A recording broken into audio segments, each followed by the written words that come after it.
I am glad to welcome you on my channel.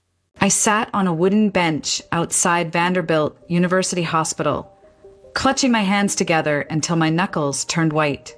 The spring air carried the sweet scent of blooming dogwoods, and sunlight danced on the glass facade of the hospital. Yet none of it reached me. My husband, Daniel Carter, was lying in the intensive care unit behind those walls, fighting for his life against an enemy we never saw coming. People passed by, their conversations soft and ordinary, and for a second, I wished I could be one of them. Just another woman enjoying a warm afternoon, laughing about where to grab dinner or what to plant in her garden. But I wasn't that woman anymore. My world had narrowed to a hospital room and the relentless beeping of medical machines. Daniel used to be unstoppable. He was the kind of man who would work a 12-hour day building custom furniture, then come home and still have the energy to cook dinner and ask me about my day. He had this way of smiling that made you believe everything would be okay, even when life felt heavy. He was my safe place, my steady ground, and now, watching him fade, I felt like I was standing on quicksand. 6 months ago, we thought we had a lifetime. We talked about vacations we couldn't afford yet, a bigger house for the kids we still dreamed of having, maybe even a dog. Then Daniel came home one night pale and exhausted, brushing off his fatigue as just a long day. But the tiredness lingered, deepened, and turned into unexplained bruises and nights when he struggled to catch his breath. The doctors said words that didn't seem real: autoimmune aplastic anemia. His own body was destroying his bone marrow, shutting down the very factory that made his blood. Without a stem cell transplant, they said, there was little hope. I tried to be strong in front of him, holding his hand and whispering, "We'll get through this." But every night, I cried alone in the bathroom, my sobs muffled by a towel. Because I knew something Daniel didn't. He didn't have family. He had grown up in foster care, never knowing his parents, never even knowing if he had brothers or sisters. And without close relatives, the odds of finding a donor match were almost impossible. We had joined the National Registry, but the doctors were honest. The wait could take months, maybe years, and Daniel didn't have that kind of time. Earlier today, when his doctor pulled me aside, his words gutted me. "Emily, we are running out of options. If we don't find a compatible donor soon," he didn't finish the sentence. He didn't have to. I knew what he meant. I sat there, tears streaming down my cheeks, feeling utterly useless. I was a nurse. I spent my life helping others heal, yet I couldn't heal the man I loved most. I thought about the life we had built together, our little wooden house on the edge of Nashville, the rocking chair he made for me on our first anniversary, the framed note he once wrote that still hangs by the kitchen door, "You are my always." The thought of losing him was unbearable, and still, deep down, a voice whispered that I might have to prepare for it. I hated myself for even thinking it, but grief had already started to coil its icy fingers around my heart. Then, as if the world wasn't cruel enough, I overheard something, a conversation that would change everything. I met Daniel on a night when life felt light and ordinary, long before hospitals and medical charts consumed our days. I had just finished my final exam at nursing school, exhausted but free, and my friends dragged me to a little cafe in downtown Nashville. It wasn't fancy, just an old brick building with worn wooden floors and the smell of roasted coffee that clung to everything. I remember him walking in like it was yesterday. He was carrying a paper bag of hardware from the local supply store, his jeans dusty from work, and there was this calmness about him, the kind of quiet confidence that makes you look twice. He smiled shyly when our eyes met and asked if the seat across from me was taken. We talked for 2 hours that night about everything and nothing. How he loved building furniture, how I wanted to work in pediatrics, how we both hated olives but loved peach cobbler. When he laughed, really laughed, his eyes crinkled in the corners, and something in me just knew. From that night on, Daniel became a constant in my life. He showed up with small surprises: a jar of honey from a roadside market, a wildflower bouquet wrapped in butcher paper, a new book because he remembered I'd once said I wanted to read it. He had a way of making the mundane feel like magic. 2 years later, we were standing under an old oak tree, saying our vows in front of family and friends. I wore my mother's pearl earrings, and Daniel cried openly when he saw me walking down the aisle. He wasn't the type of man who tried to hide emotion. He believed in showing love fully without hesitation. We moved into a small wooden house on the edge of town. A fixer-upper Daniel insisted he could handle himself. And he did. He spent weekends sanding floors, building shelves, and even crafted a rocking chair for me as an anniversary gift. That chair still sits on our porch, a silent witness to countless evenings of us rocking side by side, watching fireflies dance in the Tennessee twilight. Life felt full, even if it wasn't perfect. The only thing missing was children. We started trying soon after the wedding, expecting it to happen easily, like it seemed to for everyone else around us. But month after month, nothing changed. Doctors said my body wasn't cooperating, that I might never conceive naturally. We tried treatments, hormone shots, endless appointments, and eventually IVF. The first attempt failed. So did the second. With each negative test, I felt a little more broken, as if my body had betrayed both me and him. But Daniel, he never once blamed me. He would hold me on those nights when I cried until my head ached, whispering, "Emily, this doesn't change how much I love you." He even suggested adoption, talking excitedly about how many children needed homes, how we could still have a family. I wanted to be happy with that idea, I really did. But part of me still longed to see a child with his blue eyes and that crooked half-smile he wore when he was trying not to laugh. One day, after another failed cycle, I collapsed in his arms, apologizing through tears, saying, "You deserve a wife who can give you a family." He gently tilted my chin so I would meet his eyes and said, "Emily, I didn't marry you for children. I married you for you. You are my family." That was Daniel. Steadfast, kind, and selfless. He could have been angry, resentful, even distant. Instead, he chose love every single time. Looking back now, I realize how those struggles prepared us for what was coming. The nights we held each other through disappointment, the dreams we reshaped together, they became the blueprint for surviving the storm that was about to hit. Because when Daniel fell ill, the world as we knew it collapsed. And yet, even lying there weak and pale, he still tried to be the strong one. He joked about hospital food, teased me about worrying too much, and told me we'd get through this, just like we'd gotten through everything else. But deep down, I knew this was different. This was life and death. And I wasn't ready to imagine a life without him. It started so quietly that we didn't even notice at first. Daniel would come home from the shop earlier than usual, brushing off his fatigue with a smile. "Just tired, Em. Long day, that's all." But the tiredness didn't fade. It grew heavier, like something invisible was pulling him down every day. Then came the bruises. Small at first, like he had bumped into a workbench.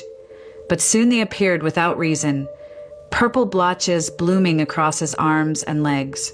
One night, I woke up to the sound of him gasping for breath, clutching his chest as if he couldn't get enough air. The nurse in me knew something was wrong.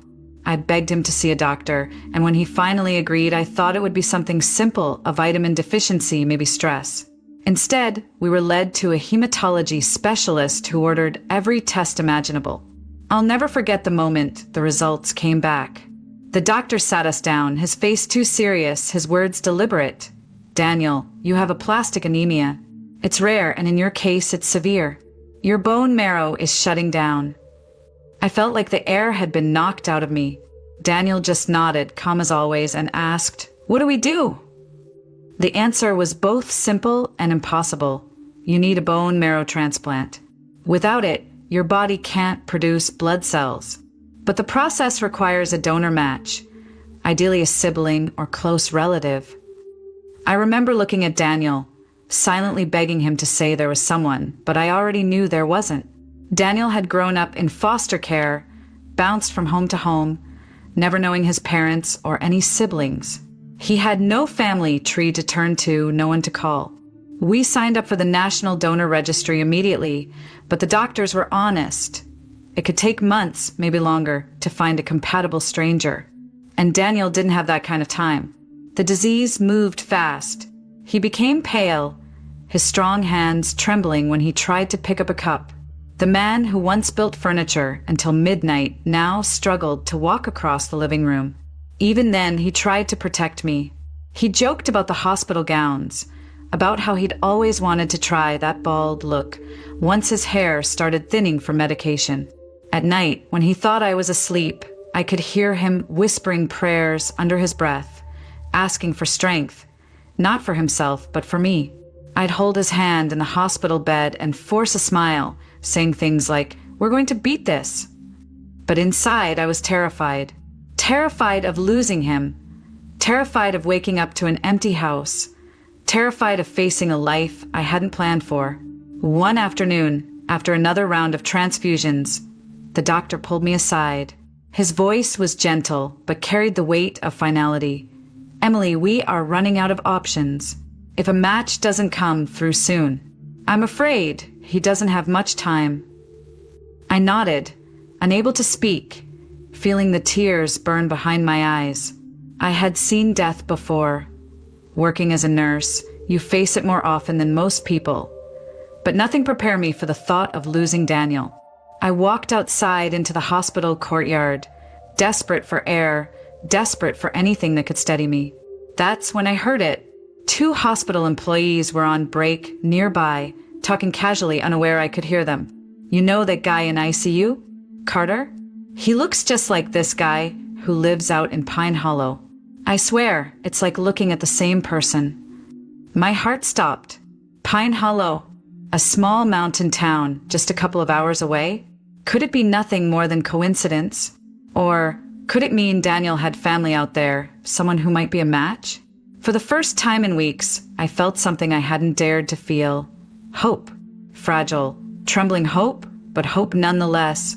I stood frozen in the courtyard, their words echoing in my ears. "He looks just like this guy who lives out in Pine Hollow." Pine Hollow was a small mountain town, about a 2-hour drive east of Nashville.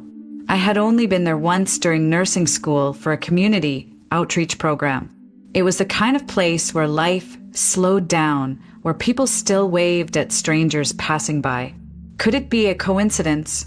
People resembled each other all the time, but something inside me whispered otherwise.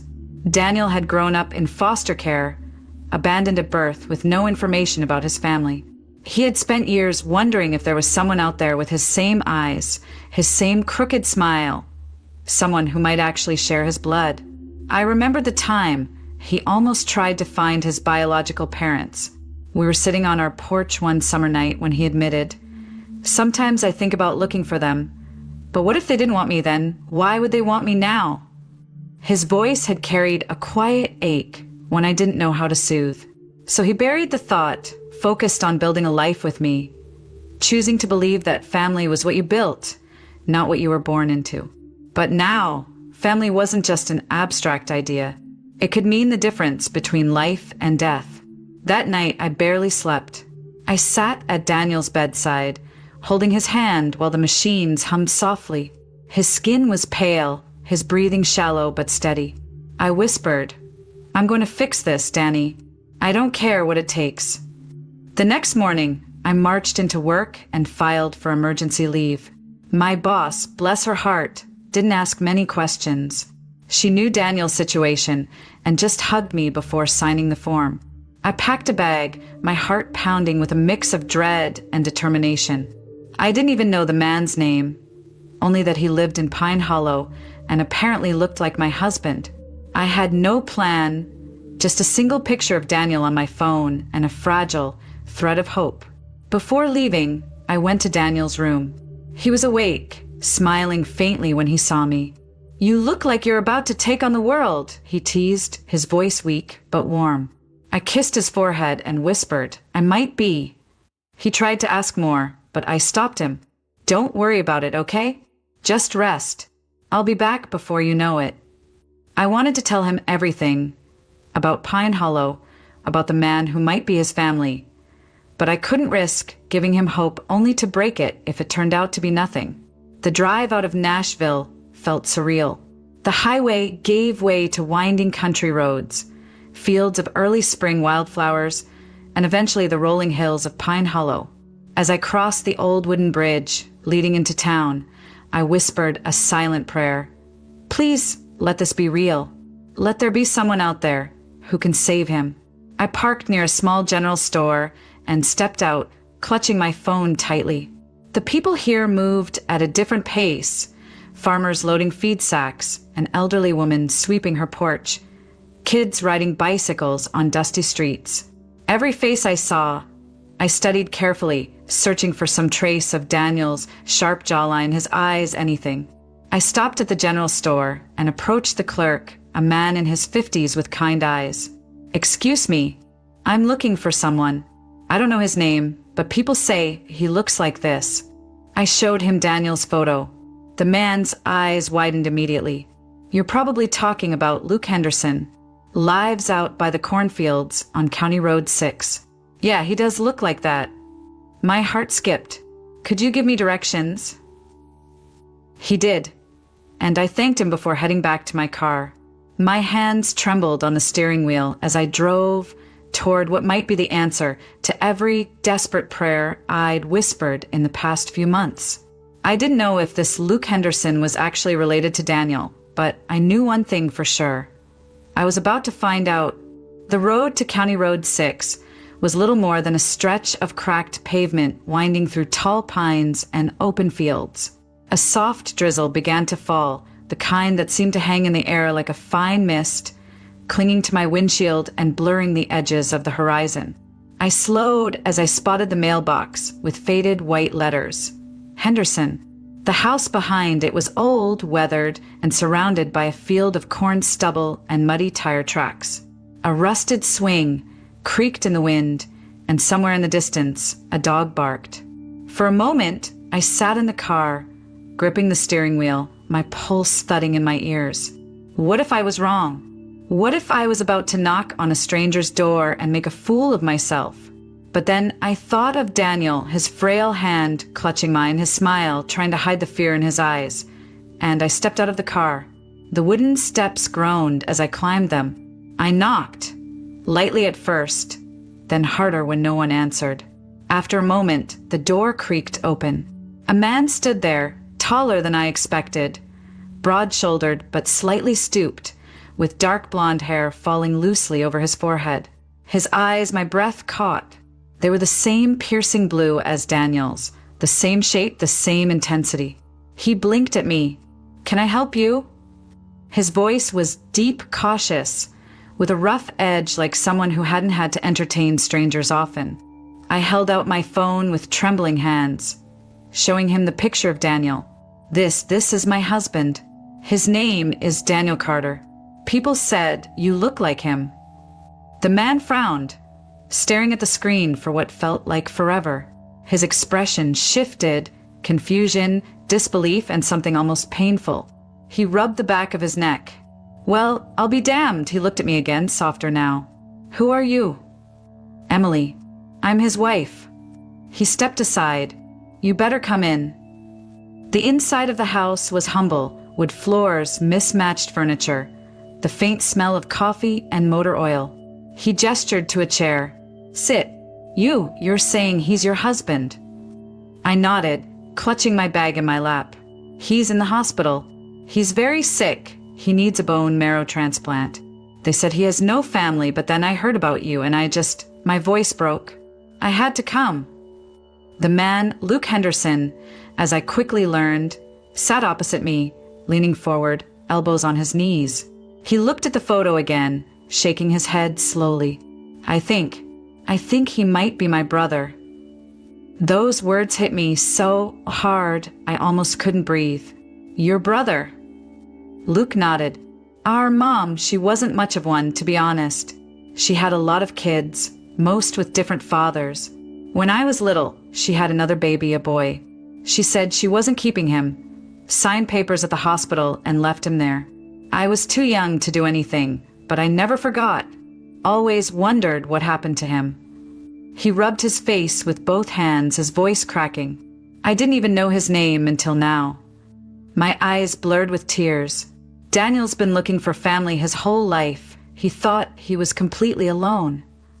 Luke's jaw tightened, and he stood abruptly. I'll do it. The transplant. I don't even need to think about it. You do that. He's my brother.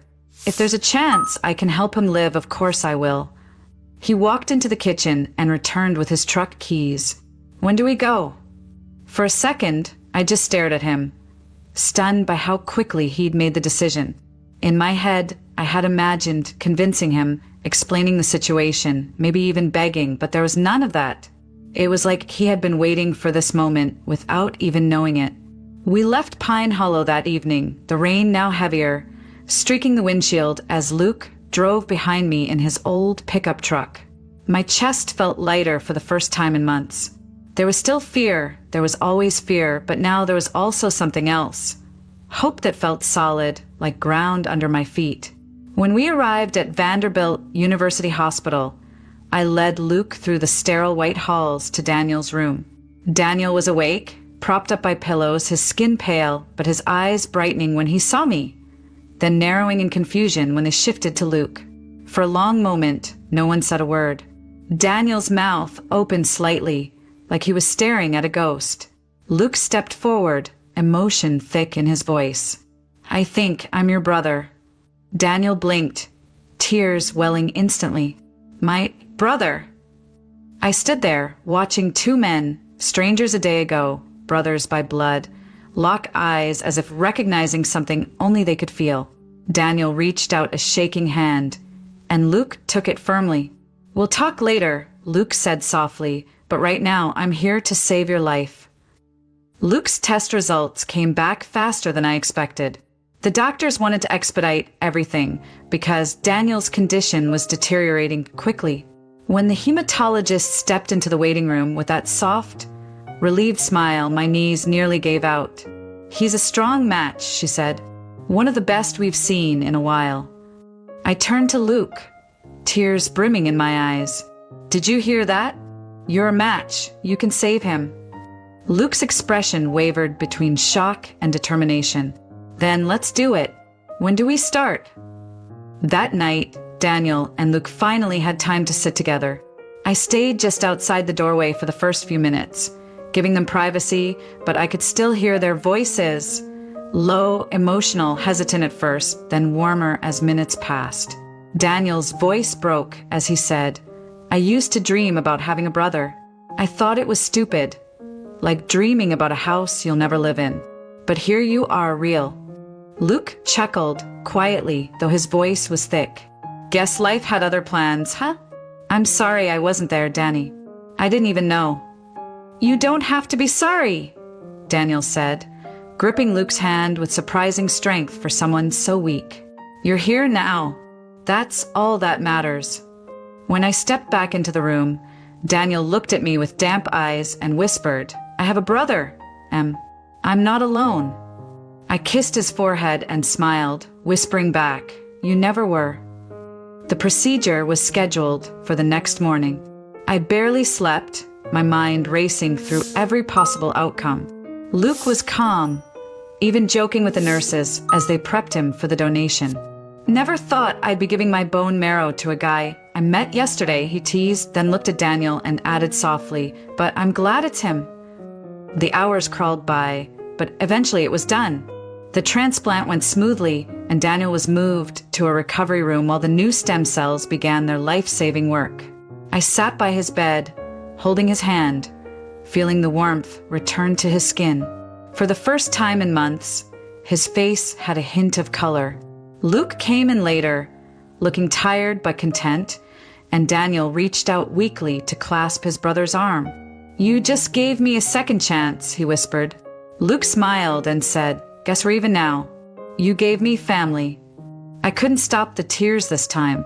For months, I had carried so much fear, so much loneliness, but now, sitting there between these two men who had found each other against all odds, I felt something I hadn't dared to feel in so long, peace.